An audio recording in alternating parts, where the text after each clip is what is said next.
United States of America and to the republic for which it stands, one nation, under God, indivisible, with liberty and justice for all.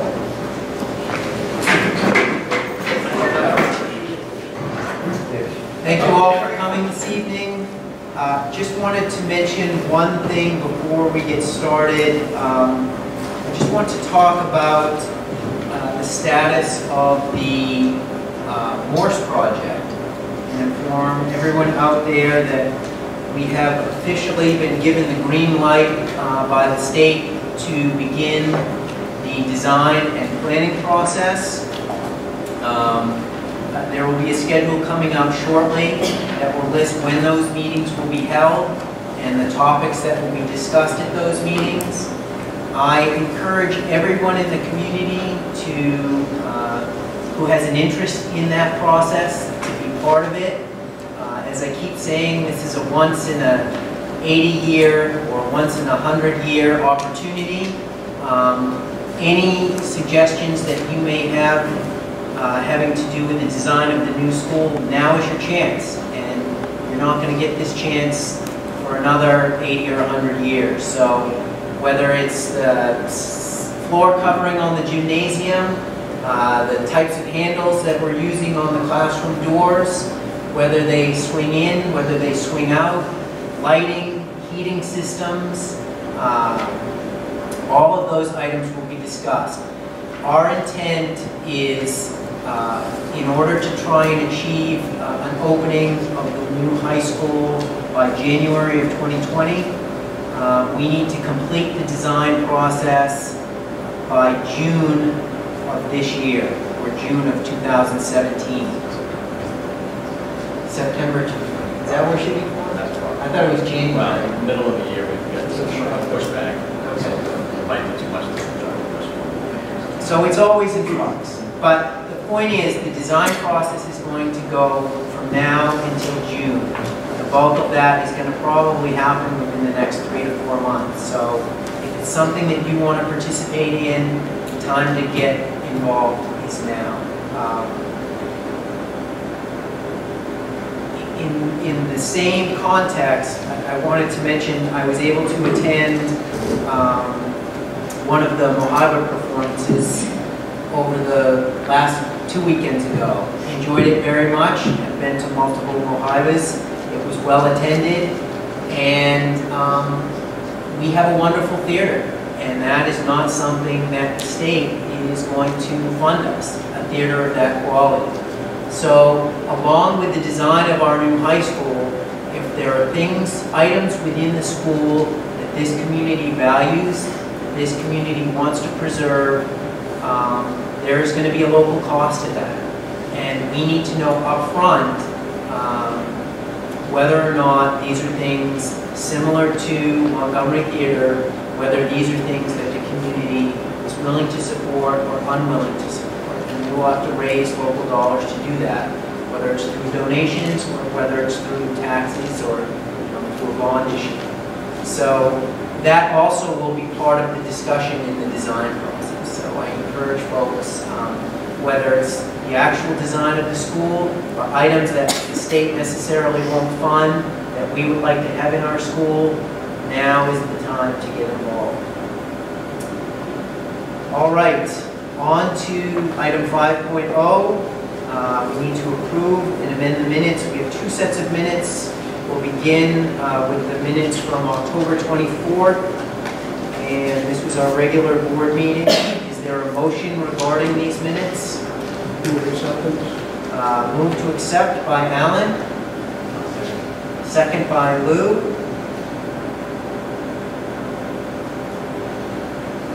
Just take a moment to look those over.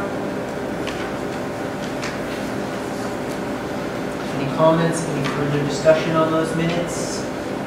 Okay, all those in favor of the motion to approve, raise your hand. Okay. Passes. Then we have the minutes from November 18th. Is there a motion regarding these minutes? Move to accept by Steve. Second by Bill. Any further discussion? All those in favor of the motion to accept, raise your hand. And that passes. Thank you. Item 6.0, adjustments to the agenda. Patrick? This evening. 7.0, our first two public sessions. Is there anyone from the public who wanted to speak? My name is Charlie Bingham. I'm from Newell. Mind if I give you something? No, go right ahead.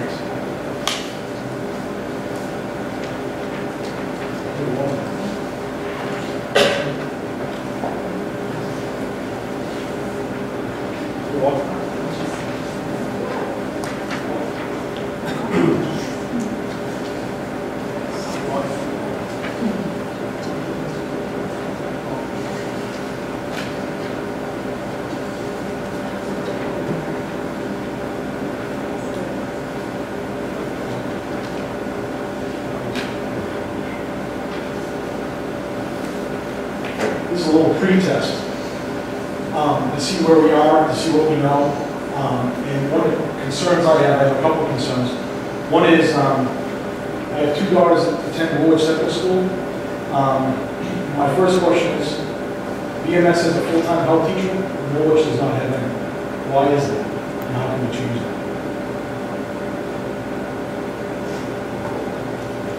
BMS has a full-time because of the number of students and the grade levels that they have, and Woolwich has 1 day a week because they have a lot less students. The only reason there isn't one this year, and I've given Jason Libby, the principal, and Beth Harrington the permission to use that money because we advertised it 2 or 3 times, couldn't find a part-time health teacher, told them that they could hire long-term sub, could work with our middle school health teacher with the curriculum, or we said we could bring in groups like SASM or other groups and use that money that way as well. So, Woolwich is the second biggest school in our district. Health has 6 learning standards and 9 performance indicators, which ties with language arts for the most. And they're given 1 day a week. And how many days a week does BMS get? I don't know if this is a Wait, challenge. no, I'm just asking. Steve, no, please, Steve. Just to let you know, this is public comment, Okay. it's not public discussion. So Okay. if you have comments, Charlie, and I just want to say, we typically, for our first public comment, it's a 2-minute limit, and it applies to items that are on the agenda. We have a second session, that if you want to have a discussion, you can wait till the second session. But if you'd like to make some comments, take 2 minutes, and please comment to the board. Because I've seen you let people go before. Charlie? So thank you. I Yep. appreciate it. So, a couple of things. I've been told by the Woolwich principal that we were thinking about busing kids to BMS. I hope that doesn't happen. Again, we've had 2 suicides and 1 overdose by former RSU1 students in the past 6 months. We had a huge rate of substance abuse overdoses in the state of Maine, largest ever. We had a woman from Maine on the cover of Time magazine about depression. The MPA had their spring conference last year. The 3 main points were not standards-based, were not performance indicators, were depression, suicide, and mental health. We have a huge problem with it. And just one other piece of information that was interesting to me. The RSU has a $28 million budget. We spent 0.006% on our health education. We have a lot of kids with a lot of problems. And we talk about we need to help these kids, but we don't put the money towards it, it seems like. So those are my concerns. And my concerns is if we can't hire someone for a 1/5 job, then we need to find the money to make it more enticing for them to be there.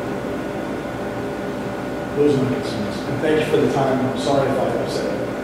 Okay, thank you.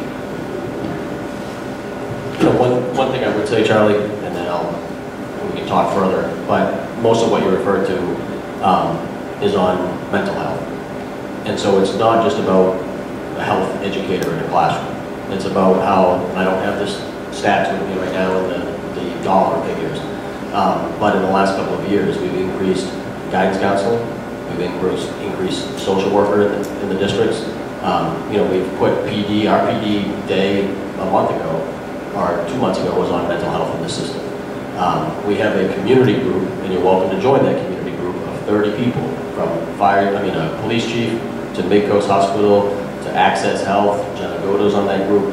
It's a community of people that care because they see other communities outside of just that, but in this Midcoast area, that are adults and students that are suffering from mental health issues.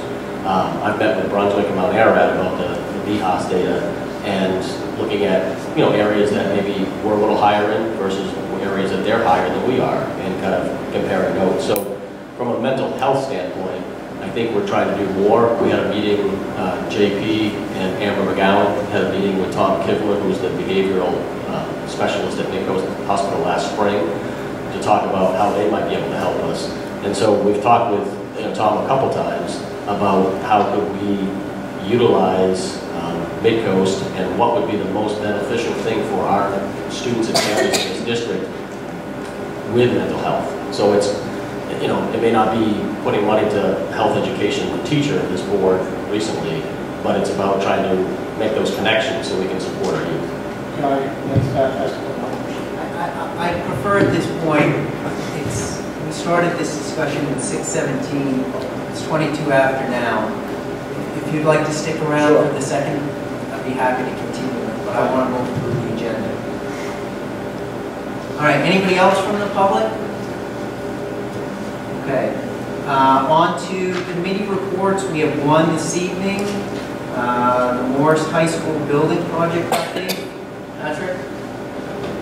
Okay. Tim did most of that, but I just want people to know that we're still working out this site piece. We had a meeting with the town of West Bath. They do have to sign off on economic development administration paperwork for the Wing Farm Parkway, because they own a certain part of that parkway. Not when we want to build the school, but they do own land in that business park. So we're still working on that piece go forward. I do have packets here for you, because we often talk about how we need to get people involved. So as board members, I made 25 copies of these for you, and would ask that maybe you go to the homes that you've got people to sign your paperwork, or if you just run into people, if you wouldn't mind taking these tonight and just hand them out to people, because we're meeting with a PR person tomorrow, and we should have a schedule, hopefully by the end of this week, of different meetings that are going to happen from now until May. And we want as many people to come to those public meetings to talk about what they'd like to see in a new Morris High School. So if you could please help with that, that would be great. And I guess that's it. Any questions for Patrick on the status of the Morris High School building project? Okay. Can I just pitch the finance committee meeting? There's a finance committee meeting on Thursday at 8 o'clock. It's going to focus on special ed.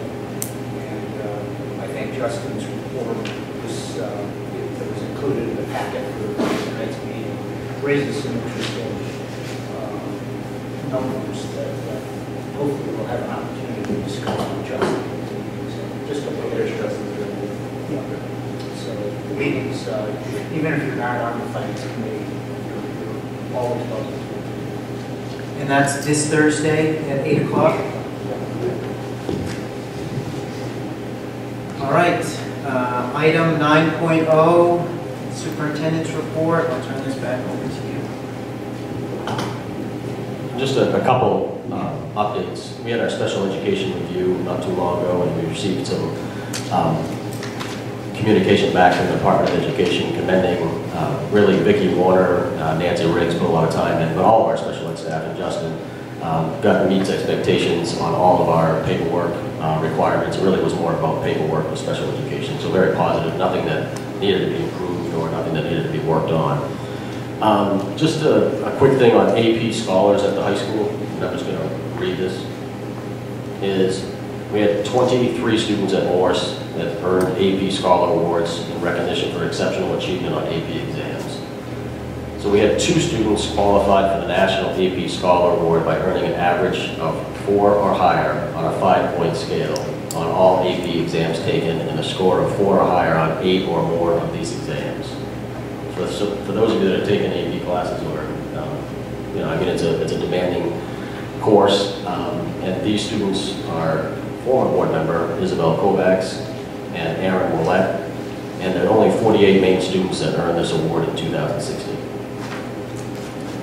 Next, I'm still reluctant to wear it to reading classes, but it's getting tough. We had 9 students qualified for AP Scholars with Distinction Award by earning an average of at least 3.5 on all AP exams taken and scores of 3 or higher on 5 or more of these exams.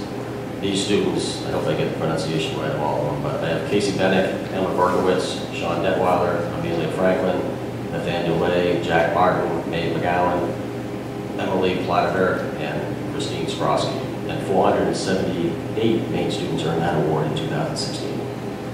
And we had 2 students qualify for AP Scholar with Honor Award by earning an average of at least a 3.25 on all taken and scores of 3 or higher on 4 or more of these exams. These students are Emma Harrington and our own Noah Shriek. 382 Maine students earned this award. And then last, we had 11 students qualified for AP Scholar Award by completing 3 or more exams with scores of 3 or higher. And they are Samantha Brown, Victoria Siglinski, Valor Fanar, Ian Fernald, Isabel Paulus, Nathaniel Rhines, Griffin Tibbetts, Ann Tolan, Pearl Wilson, Marissa Wright, and Karen Urick. And 992 Maine students earned this award. So again, congratulations. And as a school, I don't think I sent this to you, but this lists all the schools in the country that made the AP District Honor Roll. And RSU1 was one of only 2 in the state of Maine. The other one was SD 35 in Marshwood. And really that is, it's simultaneously achieved increase in access to advanced placement courses for a broader number of students, and also maintaining or improving the rate at which the AP students earn scores of 3 or higher. So again, congratulations to the students, but also congratulations to the teachers and the guidance department at Morris High School. Last week, maybe you saw this, or maybe it was a couple weeks ago, congratulations to Ann Tolan, who signed a national letter of intent to swim for Penn State. Congratulations to her and her family. Staff member Lindsay Davis, I'm not sure if you're aware of this or not, but she participated in a 1-week PD short course teaching the genome generation at the Jackson Laboratory in Bar Harbor this summer. And she was only one of 16 educators in the state to go and do this. And as a result of this, it's a real partnership. She saw me at the end of the summer when she was setting up her classroom, and she said it's the best professional development experience she's ever been to. And as far as explaining to me how it really incorporates through the classroom this year. So she gets 40 hours of professional development, fully developed curriculum, including detailed lesson plans, a portable research quality molecular genetics lab, individual teacher support, and opportunities for teachers to come back and work at the Jackson Lab to teach that class in the summertime. So I don't know if you guys have a class with her right now. No, okay. But just something that I thought you should be aware of, that she took the initiative, and very rewarding professional development opportunity. Lastly, at flow reception, we had a very good turnout. The 17th, I think it was, in November. And just we thank the parents, we thank the kids for believing in us. They're out there for 3 nights, 4 days.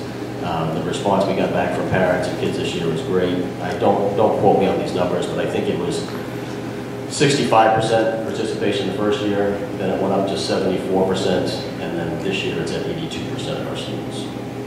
And for those students that stayed back this year, let it be because they just weren't ready for the trip, didn't believe in the trip, whatever it may be. Our goal is still to get 100% of those 8th graders on that trip. At the same time, we developed a partnership with CELT, and those students that stayed back that weren't in their classrooms receiving lessons, they were actually out with our teachers. And I think they rebuilt 4 or 5 local bridges on our trails that we have in the community. So a very good community service learning project for them as well. Well, just lastly, we just to give you an update, we had about a month ago, maybe 2 months ago now, we had a group come to our district. We have 3 food service directors from across the state. I think we had one from Westbrook, one from Saco, and one from Yarmouth. And then we had a gentleman from the State Department of Education in food service. And we asked them to come down. We do audits with certain departments that we have. We do audits with special ed, as you just heard. We do audits with, again, different departments. And we felt it was time to do one with food service and pick people's brain because financially we're losing money in food service. And so the real focus of the visit was they visited 2 schools in action, as well as they talked with Deb about the financial picture that we have, how much money we put in locally to food service, and how much we lose in food service. And really, a board goal is to increase participation. And obviously, that's a goal of Ellen's, that's a goal of Deb's, from a financial perspective, but also the main goal is to make sure none of our students go hungry, and if they want to eat, that they can eat. So a big thing, our goal is really 30% participation at the breakfast and 60% for lunch. I mean, according to that group, that is a healthy program. We're not there yet. We are at some of our schools, but not all of our schools. And so one of the suggestions that they made, a lot of things that we've done, we've surveyed students, we hadn't done that in a while, we surveyed parents and asked them, you know, what do they like to eat? What are their favorites? So we've kind of fine-tuned our menus, we've spruced up our menus. We have office staff kind of really encouraging our menus and getting kids to want to eat here. We've made a few slight changes at Morse. I don't know if you've noticed this or not, but the salad bar is in a different place. We're trying to, because if students will put that vegetable, they'll put that fruit on their plate, then it can be counted as a reimbursable lunch for the district. The biggest change that we're looking to make, and we've got to try something, we've got to do something to increase participation, is breakfast at a few of our schools. The percentage is not what we'd like it to be.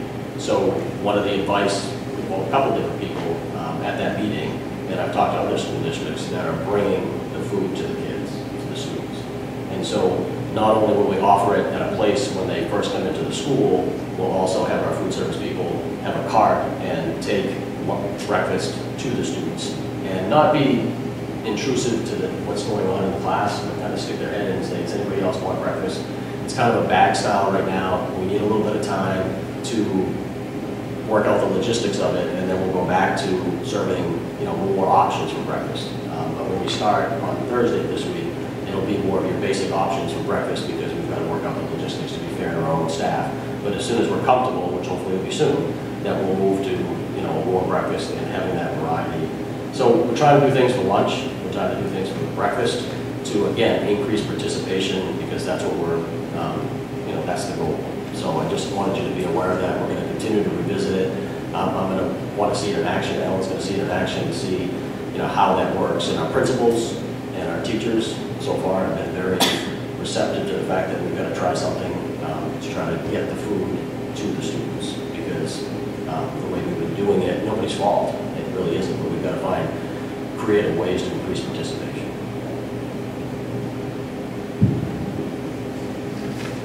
Any questions for Patrick on the superintendent's report?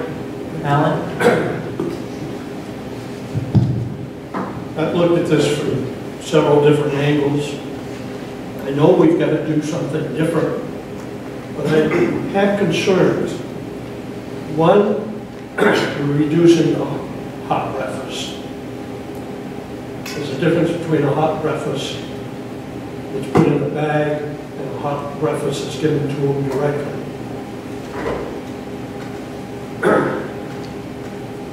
I guess there's been some tweaking from the information I got earlier. The setting up of it in the hallways of the building.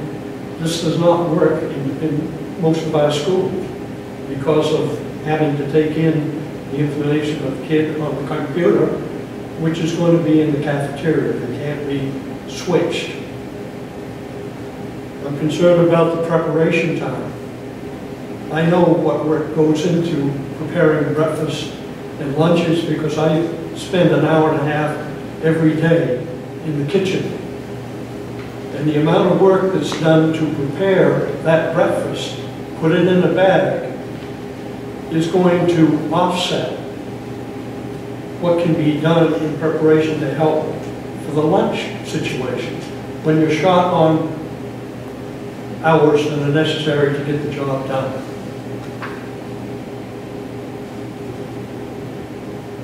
The other thing I'm concerned about is the effect on the share table. That's been a very popular item for the students to get extra milk, juice, or cereal.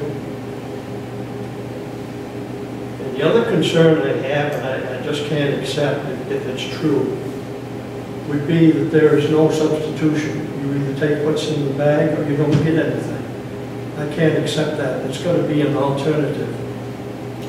Even if it's just taking a carton of cereal and saying, okay, I'll take out X, Y, Z, and we'll put in the cereal. But to have them go without having something substantial, I can't accept that. I don't know the answer about substitution. No one's here, so maybe you can talk to that one about option.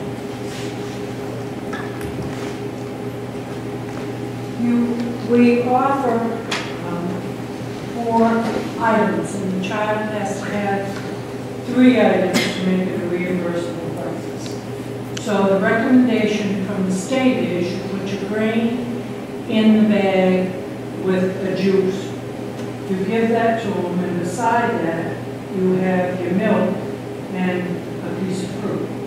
So they pick up the bag, they pick up one other choice to make the 3, or 2 if they want those 2 things to make the 3. They're more than welcome to have milk and juice as well. So the substitution on having 2 breakfasts becomes difficult when you're on a cart. There's a limited space, there's limited ability to keep things handy, and if you're trying to move kids through quickly, the idea of having it in the bag is rotten decisions for them to have to stop and make, especially like the school's K2. You give them too much of a choice, and it's hard for them to decide. So the idea is that most of the choices are made for them. Ellen, let me ask you a question. So, again, as you know, and you've been part of the discussion, this is one of the goals of the board of trying to increase participation. And this is a trial. Do you have you determined what the period of time is that you're going to try this bag program? Is there a set trial limit? Well, we've talked about it, and we think that with the first month's menu, we try to see what happens and alter it for the next month. You know, whether there is a large crowd, maybe it's going to be a larger crowd than we expect. Maybe it won't make any difference at all. I honestly have no idea what will happen. We have talked to people that have had great success with it. Jen, the principal of this school, her last school, they did that. And she said it worked out slick, they fed a lot of children, it made a difference in their programs. So you hear a lot of positive, and that's what we're focusing on, is how to make it work. I don't know how it's going to work. I don't know how it's the logistics of it all. Would you mind that in the next couple of weeks, 2 weeks, 3 weeks, just give us some feedback? Absolutely. And maybe have Jen, even if it's just anecdotal, on where we stand. Because again, I think that the board recognizes that, you know, from the discussions we've had, we do need to make some changes to increase participation, and maybe this is that solution, and if it isn't, then we'll have to look at something else. And we decided in this school that to feed the kids out there would block up too much. So they'll take their bags here and go right back around and out with the bag. So the service will be simpler and quicker, and so it moves them through and we can take it. Okay, any other questions from the board while Ellen's up about the program? No? Okay, well, I appreciate you trying something out. Hopefully, you know, you'll take some of the board's concerns into consideration, but I'm happy that we're giving it a shot. I've also talked to teachers and to principals of the schools and told them to be aware of what's happening that we may not see. that they can help us with, and if they see something to let us know, hopefully. Now, there's always unintended consequences. Always. All right. Okay. Can I just Yeah, go ahead. just clarification? So when you're, because the concern for me too would be then, so you're going to figure that out, but the plan is to reincorporate a hot breakfast at some point once you figure out the best. There are method. lots of containers that you can buy. Right. That will keep things warm, cover them. Right, warm it up. Hot cereal, scrambled eggs, things like that that we would normally sell in the cafeteria. But we didn't think starting out with that would be a good idea. Kids are gonna fumble with the process, Right.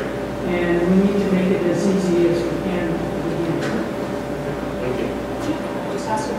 Sure, go ahead. Have you started any work out with some sort of bag breakfast thing at all, or is it mostly elementary schools? We are trying it on the elementary schools. All right. I would like to talk to you about bringing it more something up.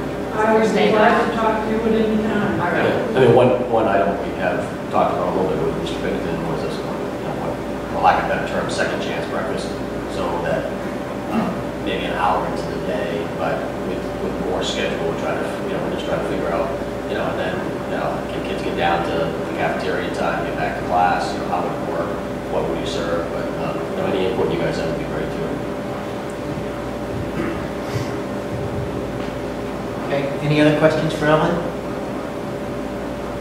Thank you. Okay, thank you. Patrick, anything else? All right. Deb, financial report. Good evening. Tonight's financial report is for the month of October. And based upon the report that I sent you, we've spent almost $8 million so far this year compared to $6 million last year. So that tells me that we're spending a little bit faster this year. Basically, that tells me that we're probably going to end up with a little less carryover this year than we did last. It's, always an unknown, obviously, as things change throughout the year. I know that Tim wants to look specifically at special education, and I have done some spreadsheets for special education, which we can talk about Thursday at the Finance Committee. But just to give you a rough idea, although this financial report that you're looking at here shows about approximately $800,000 remaining, it's really going to be closer to zero remaining because not everything is encumbered. The only thing that's encumbered on these reports is salary and benefits. So based upon what Justin and I have looked at for tuition and the staffing that we do have in special ed, which we have 3 additional ed techs this year from what was budgeted, that $800,000 is probably going to be closer to zero. But we're keeping an eye on things. Transportation, once again, is pretty high as far as outside placements and also homeless this year. Any homeless transportation, though, we can bill the other district that they're coming from for half that amount, so we're working on that to bring in some reimbursement. But, so things I think will be a little bit tighter than what they were last year, but we're keeping an eye on everything. Any questions for Deb? Ken? So Tim, was it you that were asking about was it special ed and transportation costs? Is that something you were asked about before? Or Just special ed in general, looking at from year to year, we don't necessarily know. That's one of the areas that we tend to overspend, and I'm curious where those costs are coming from, what's driving it. We had that report from Justin, not this month, but the previous month, that said there were a lot of surprises in terms of the increased number of special ed students, and I was just wondering, how do we go about budgeting for that, and what happens when it gets out of control? And I certainly I might be able to care, but when it comes to funding for special ed, is the transportation piece for if you need to take kids outside our schools, is that separate than the special ed funding streams? Is that financed in a different way? It's in transportation. It's in transportation. Well, I don't know how far it's going to go, but Mr. Beersley, I don't know if he's Commissioner Beersley now or exactly what his title is, but he was just talking about in the Blue Ribbon Commission meeting this morning about wanting to put transportation for special ed back into special ed funding. Would that, would that change our special ed costs overall budget? Oh, Would that make a significant impact? Yeah. We're spending right now, we're spending about $17,000 a month in special ed transportation, just to special placements. So, I mean, 10 months, you're talking $170,000, so that would be added then into the special education. But of course, it come out of transportation, and it depends on what they're doing with the funding formula as to how big of an impact it would be. Okay, thank you. Any other questions for Deb? Okay, some of us may see you on Thursday. On to old business. Item 10.1, review the board goals. Jen, I'm going to turn this over to you. Thank you. I was raising my hand before. I don't know if maybe it's become one of my things, but part of having these goals is reflecting on them and how we're meeting them every single time. And it's kind of our rubric to success from a classroom perspective. So I think what I would look at today is that we have certainly met goal 3A because we did that wonderful workshop this evening. So I think that we are looking at that. We're going to revisit those items. We're continuing to build our knowledge, and that's going to help us better in knowing the cost of this item, but also being able to talk to the community about building our knowledge, our understanding of it. I also haven't seen Patrick's handout, but I think if we're talking about communicating issues through a wide range of opportunities to the community, that I think we've got a package that we'll be passing out to the people in our communities to help them understand a little more about the building project and how to be involved with that. So I think we've certainly met 2 of our goals already by this so far in the meeting today. So we'll continue to revisit these goals each time and reflect upon how we're meeting them and hopefully watch those goals that we haven't touched upon. Okay. Anyone else like to add something regarding the goals? One thing I want to mention is I would like the board to consider and at least be prepared between now and the next meeting to comment on whether or not we think it would be worthwhile for us to form a communications committee. This would be something that we could potentially utilize for the Morse project, but it wouldn't be geared exclusively towards that. And I know that the architects are going to work with us a lot on that piece, but it would just be communication in general. So give that some consideration, think about whether or not that would be valuable, and it would require board participation.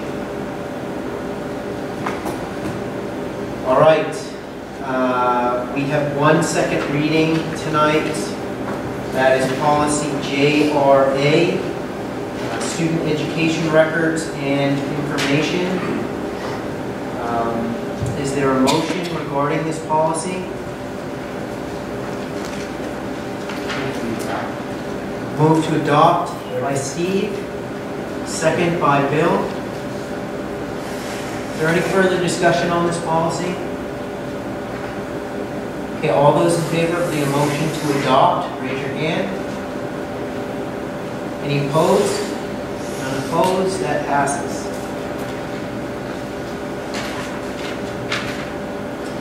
Okay, under new business, item 11.1, we have a presentation this evening on the consideration of 2 new programs for BRCTC. You received some information in your packets about those programs. I'm going to turn this over to Patrick. And Julie Kenny's here. Have her come up and answer any questions you might have. But really, it's, I guess I would say, more concept approval, just because, I mean, I don't think we can predict in 2020 when we open the school that, I mean, these two new programs are going to have a cost with it. You know, our goal would be to have these two programs. At the same time, the state would be supporting the rooms for these programs as well. So that would be our ultimate goal, but I'll let Julie talk about the process that she went through and what she's had to do so far. So there's a state approval process with the CTE team at DOE to get new programs in motion. And this is kind of a special way of doing it, because usually you have to start the program within 2 years, but considering that we have had prior approval for the state to fund the new programs in the new building, they're going to give us a little bit of leeway. So the process is to first to show job growth and look at projections in the state of Maine, and then survey students to see what their interests are. So what I've done is I've looked at the job growth for all of the job areas in the state, as well as the 10-year projections, and looked and saw how they matched up with current offerings in the state of Maine for CTE programs. And I pulled 4 out that I thought our students would be interested in our district, and wanted to be sensitive that the programs wouldn't pull from our current programs, that we were offering kind of a new field, that we wouldn't take the automotive students and put them in a plumbing program, but we would offer really a different kind of job training. So I surveyed the students on cosmetology, which is a new program that's going to be hopefully approved in the state this year for the first time, HVAC, criminal justice, and then business entrepreneurship. And about 39% of the students who will be surveyed at all of our Sunday schools in the 8th and 9th grade indicated interest in cosmetology, and about 44% indicated interest in the criminal justice, law enforcement. So those are the programs that we're looking at. So I'm in the process of just filling out the state application, which entails everything from following state standards, what certifications the students will be with, and when they finish the program after 2 years, the full budget, and estimated cost of a yearly run program. So.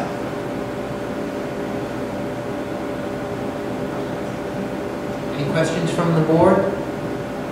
What did you say the other ones were? What, HVAC? HVAC and a business entrepreneurship. Business entrepreneurship is a little iffy at the state right now, because you don't leave with, it's a great concept, but you don't leave with certifications that help you get a job. So that's really what we try to focus on, is what do students leave, what are stackable, what are stackable credentials the students can leave with, and what can they get for a job when they're done. Any other questions? And again, just as a board, if you have questions or comments, and Julie, we do have some more questions for you.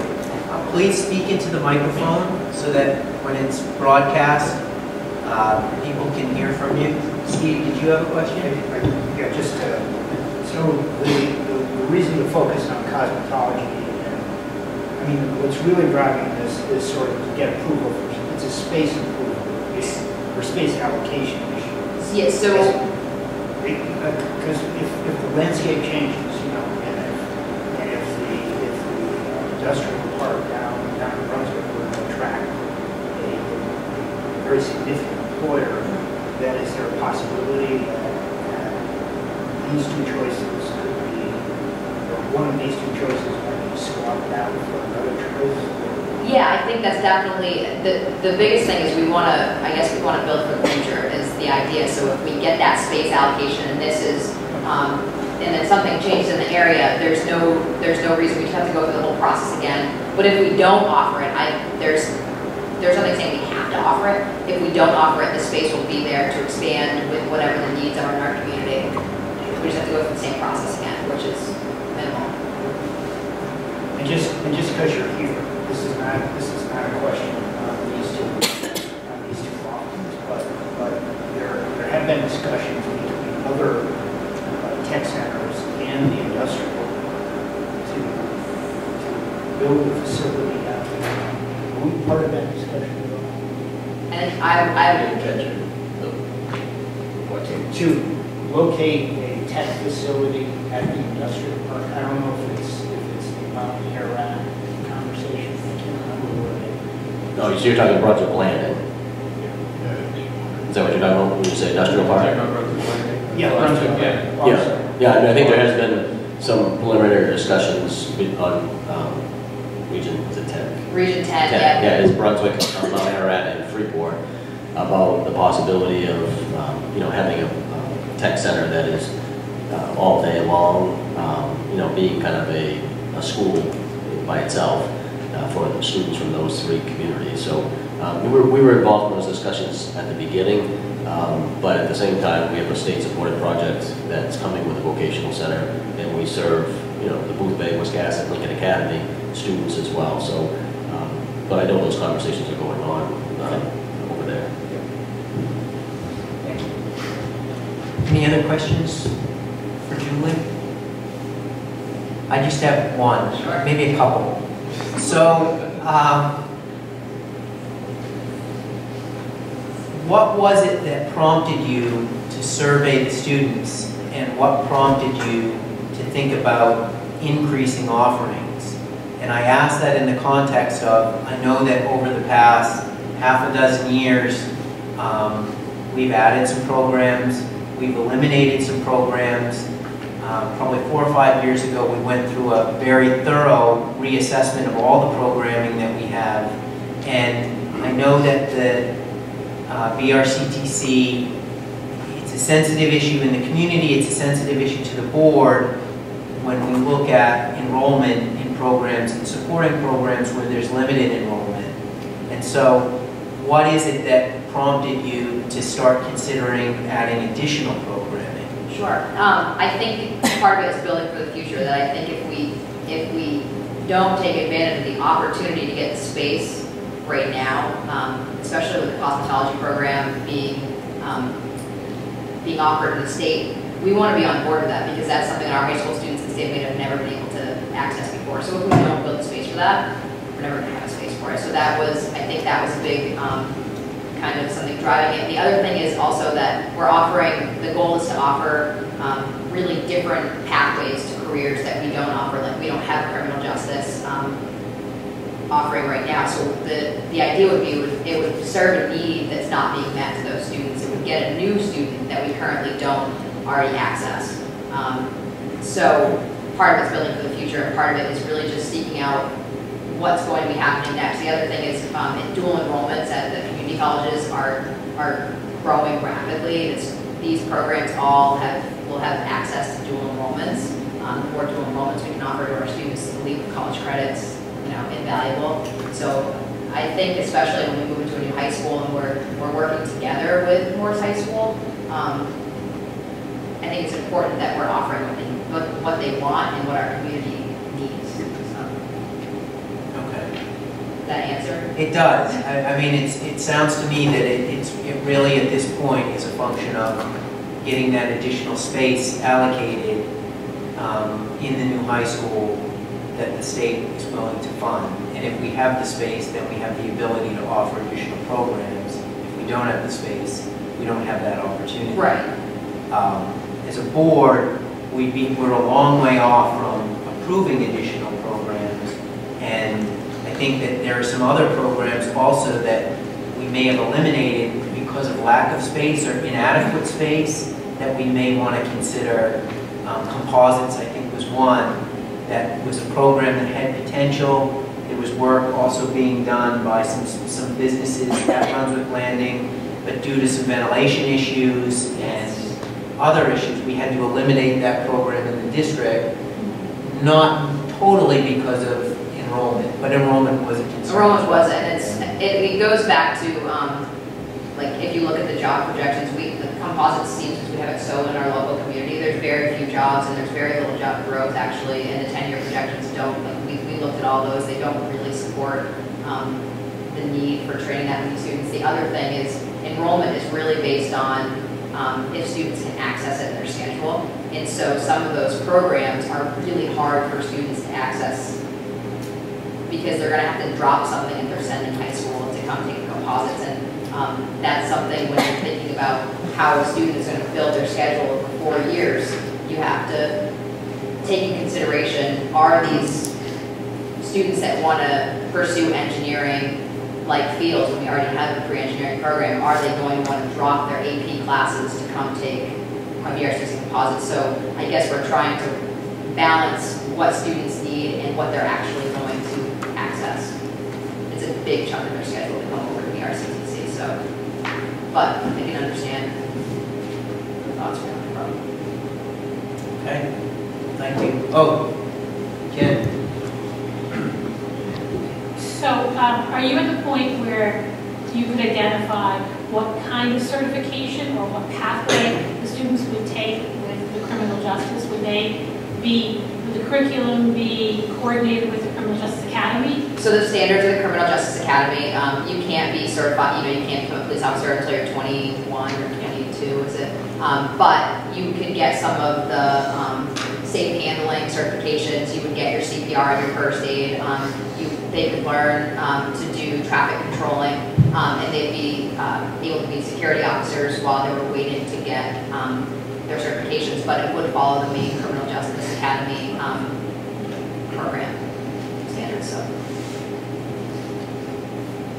Anyone else? Okay, thank you. On to personnel items. We have a handful of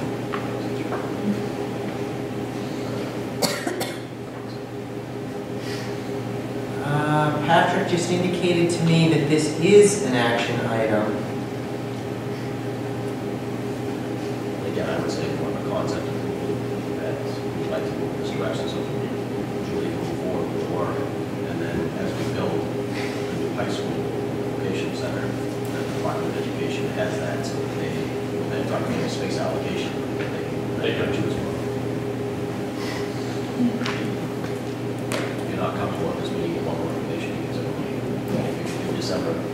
So part of my application is I have to have minutes saying that that the board is approving us moving forward, and that allows me to submit my application. So it's not saying we're definitely going to offer these, but I can't submit an application until we have approval to move forward with the process. I would move approval to continue the process. So, motion by Alan to approve moving forward with the process. Second by Bill. Any further discussion? I'm just going to add that I sat on the board. I was a board representative for BRCT for a long period of time. I support the program. I don't feel comfortable voting in favor of moving forward on this until I have more information. So it's not that I don't support the programs, and I certainly support the center, but I feel without more information, I hesitate to vote now for this. I mean, I understand the requirement of the motion or to move forward for this as a space allocation decision, as much as it's a placeholder for these. But I agree with Tim. I mean, I haven't had the benefit of history in terms of programs that we've canceled, what your current enrollment is, what your enrollment projections are. And maybe just, a little bit more information around, and even the survey that you took. And for example, who was supportive, which schools, which districts are supportive of those options that you presented. And I'd be ready to act at the next meeting. But I'd just like a little bit more information. Any other comments? Any other discussion? Could we change the motion to be that what we approve is the process of submitting an application? So we're not moving that the need seems to be is just, I need to submit an application. can you be that specific in your motion that you approve that action? Does submitting an application tie us or require us to do anything if we just want to see what that application's response would be? From what I heard, what I was suggesting that we continue this law was to use it as a placeholder, that when the time comes to make a decision of what is going in there, the ball field may have changed completely and we still have that right. I was just suggesting, and I feel that was what the motion said, that we were giving her approval to go ahead with the application so that there would be an element of 2 spaces in the building if and when we decide what is going there. Right now, she has to have some sort of filler to initially start that, but that doesn't mean that's what we're committed to finish with. Yeah, I agree with that. I mean, it makes sense to let her go forward for that conceptual, the kind of more information you want. I agree with, but that you don't have to make that decision now. That's for as that comes down the road. We can continue to have those discussions as things change over the next few years. Anyone else from the board? Okay, so there's a motion on the floor to approve moving forward with the application for the 2 new programs. All those in favor of the motion, raise your hand. All those opposed? Okay, that motion passes. Thank you. All right, item 11.2, we have some retirements. I'll turn this over to Patrick. Yeah, I'd just like to recognize and thank the following people that have given their retirement notification. First is Jay Lamont, Assistant Principal at Morse, and I'd like to thank Jay for 21 years in the district. Next we have Charlene Bartlett, who's a humanities teacher at Bath Middle School, 35 years in the district. Janice Fry, 2nd grade teacher at Dike, Newell, 37 years in the district. And Nancy Cloutier, who's a 3rd grade teacher at Fisher Mitchell for 21 years in the system. So we may have a few more coming to you at the next meeting, but this is what we have for this evening. So I'd like to thank them for their service to the students and families of RSU1. To be effective at the conclusion of the school. Yes, at the end of the school. Okay, thank you, Patrick. Thanks to those folks for their service. Item 11.3, out-of-state overnight field trip requests. I think we have a few. We will begin, and as I recall, 11.3A is the Woolwich Central School grade 8 students to visit Washington, D.C. This has been forever, so is there a motion regarding this? I move to approve. If you don't mind, Mr. Perkins, may I? Move to approve by Jen, second by Bill. Yep. Any further discussion? All those in favor, raise your hand. Okay, that one is approved. 11.3B, we have the gifted and talented students to compete at World Finals in South Lansing, Michigan. This would be for May 2017. Is there a motion? And just to clarify, we don't have anybody that's qualified yet, but Elise is very organized, so just in case. So on the top it says school and it has a question mark. So this could happen or it may not happen, but it's nice to be prepared. We did send a couple last Yeah, year. All right, someone like to make a motion regarding this trip? Move to approve by Bill. Second by Lou. Any further discussion from the board? All those in favor of the motion, raise your hand. Okay, one passes. And finally, 11.3C, this is the Morse High School French students to visit Quebec City. This is either the 3rd or 4th year we've done this. Is there a motion regarding this trip? Move to approve. Lou? Is there a second? Second by Steve.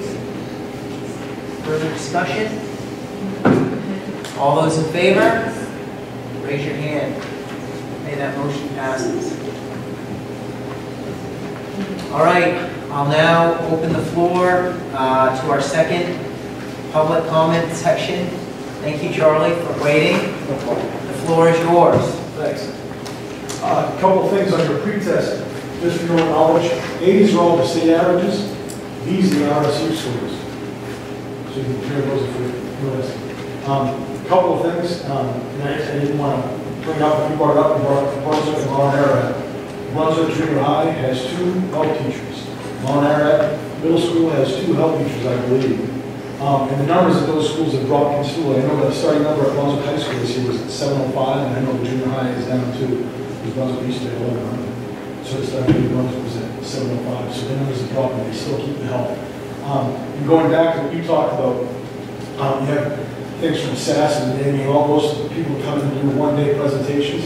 And with talking to Mr. Libby, one of the things he thinks is great about the program and having a health teacher is the relationships. Because who's going to talk to kids? Or who are the kids going to talk to when they haven't met them? They need to develop relationships. And those relationships start with meeting those kids every day. When you have SASN come in, it's a one-day activity. They're exposed to that information. They're not engaged in it like they were in class with those people that are there every day. So again, I'm talking to Ms. Libby. We need to have help in our middle schools.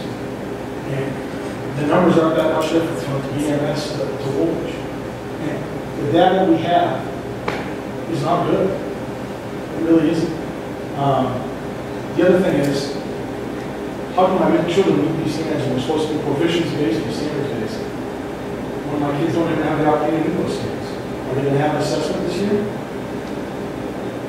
Because my daughter's in 8th grade. She's supposed to graduate with standards-based education with a 5th diploma. Does she have the chance to meet that for this grade levels? And what do I do to get more people here to fight for this? Because it's every day. We see our kids every day with mental health issues and substance abuse issues. And she was talking about poverty and transportation. If there's poverty and transportation, there's a lot of other things going on in my house. And we need to deal with it as a society and a town and a school. So Charlie, I'm going to just ask you a question, just for clarification's sake. So specifically, what is it that you're advocating for in terms of a position or within the district? I would like a health teacher at Woolwich Central School, and 1/5 of a teacher is not adequate. Meeting with a kid once every week is not adequate. You need to develop relationships. You do that by seeing kids every day.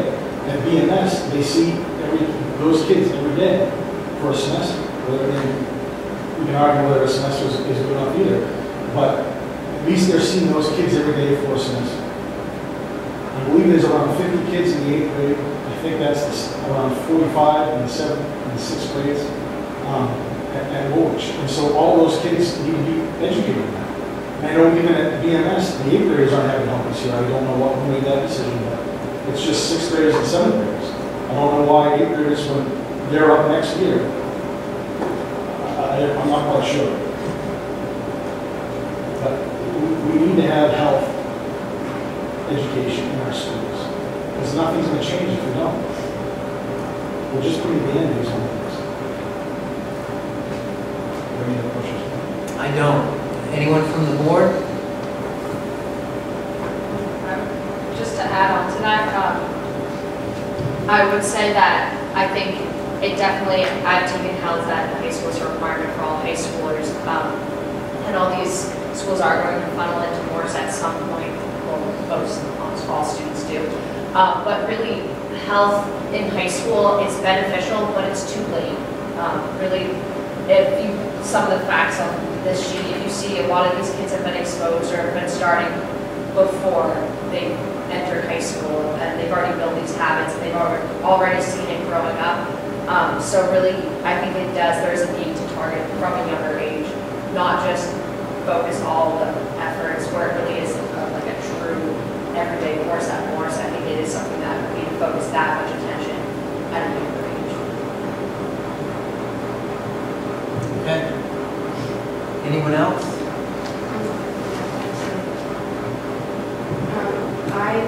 I went to Woolwich, and in middle school at Woolwich, I had health once a week. And I did notice that when I went to Morse, many of the students had a much different outlook on like most of the topics than I did, because I wasn't as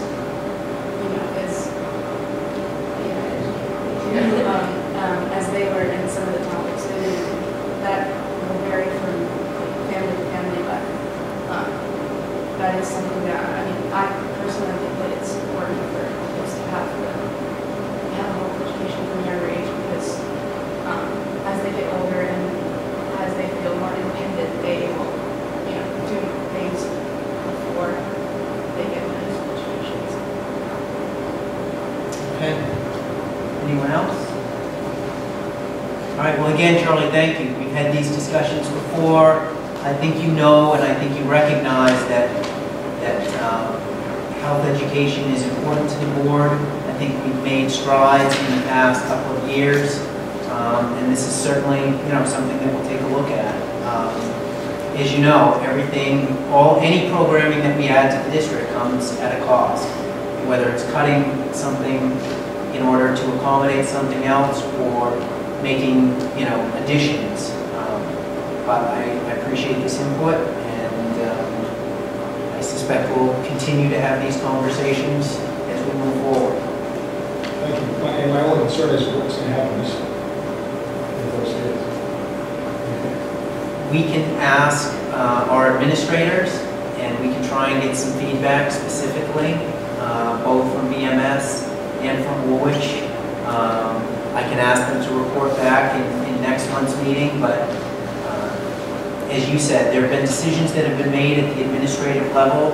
I'd like to get the input from them as to why they made the decisions. I know district-wide, we have tried to incorporate more health education at the middle school level. It was something that was missing a few years ago, and maybe what's there is not adequate, but I'd like to get the input back from our administrators to hear from them. So, Thank you. Yep.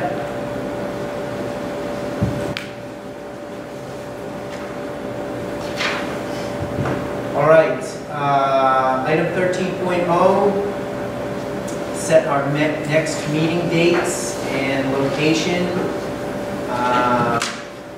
Date is to be determined, but I think that there was a date circulating around by email. Is that still, Patrick? Yeah, I mean, the thought process was the 19th to fit it in before the holiday, and the possibility, I think this has gone out, of the annual meeting with the administrative team to talk about priorities would be at 3, and then the board meeting would be to follow, which would probably be at 5 instead of 6. And partly because BMS has a concert that evening. I know some of you would like to attend at 6:30. So I don't know if that 3 o'clock and then 5 o'clock regular board meeting, we would advertise and make sure everybody knows the location and that the time has been moved up an hour. But so I don't know if that works for everyone. How does the 19th work for the group? Good? All right. I would probably be able to attend the meeting with the administration. I may not be able to attend the full board meeting. Just throw that out there. Also, just in light, that might be a good time to just get some feedback from them. We'd be hearing from the administration directly on where we stand with health education in the schools. If we could prompt them for that retreat, that would be helpful. Okay, so we're set for December 19th. We'll have that pre-meeting with the administration. Where's the board meeting? I don't know. I think it's at BMS. Maybe a Fisher Mitchell. No, it's Fisher Mitchell. I think it's Fisher. So, yes, that's the same night as the concert for BMS. Yeah. Yeah, well, that's what Peter said something. Okay, anything else from the board? I just need a motion to adjourn. Moved by Bill, second by Jen. All those in favor of the motion to adjourn, please raise your hand. Any opposed? Okay, that motion passes. We are adjourned. Thank you.